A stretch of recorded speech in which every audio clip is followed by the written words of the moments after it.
Futbol tarixida eng qimmat avtobus qaysi klubga tegishli?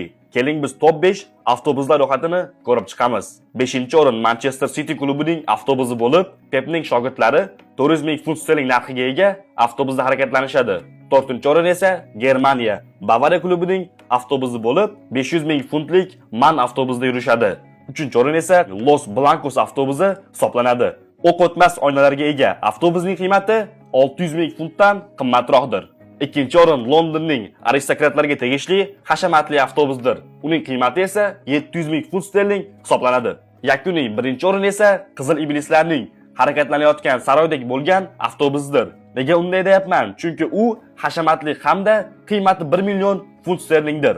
Albatta, bu avtobuslarning narxi ularning zamonaviyligi hamda qulayliklariga qarab baholangan. Siz bu 5 avtobusning qaysi birida bo'lishni xohlaysiz? Izohlarga o'z sevimli avtobusingizni yozib keting. Bu videomiz yoqqan bo'lsa, like bosib, kanalimizga obuna bo'lib qo'ying.